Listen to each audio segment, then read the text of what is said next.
Natural fibres या प्राकृतिक रेशों के बाद जो दूसरे प्रकार के फाइबर होते हैं वो होते हैं सिंथेटिक फाइबर। सिंथेटिक फाइबर्स या संश्लेषित रेशे इन्हें कहा जाता है।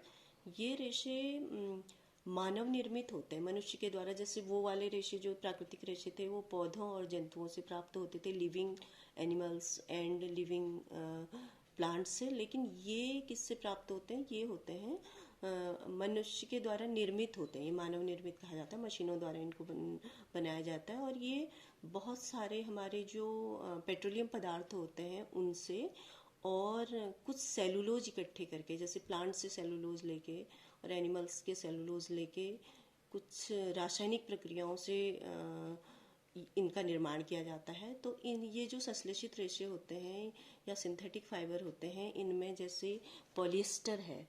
पॉलिएस्टर, इसके अक्सर हम कपड़े पहनते हैं पॉलिएस्टर के। और रेयॉन, साड़ियाँ होती हैं रेयॉन की। नायलॉन के कपड़े होते हैं।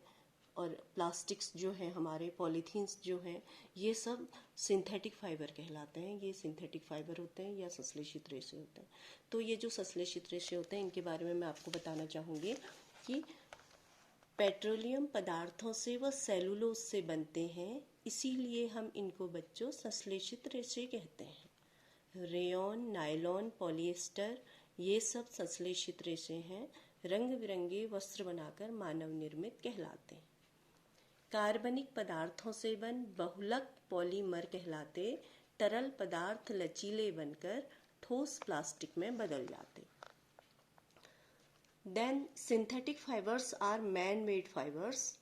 Most of them are prepared from raw material petroleum, called petrochemicals. Synthetic fibers are more durable. They have bright wear and tear resistance.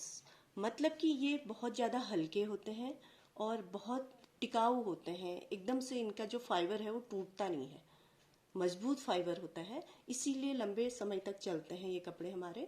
और ये बहुत हल्के होते हैं, पहनने में सुविधाजनक होते हैं, इसलिए इसे ज़्यादा पसंद किया जाता है। तो ये हमारे सिंथेटिक फाइबर, ये दूसरा प्रकार होता है फाइबर्स का।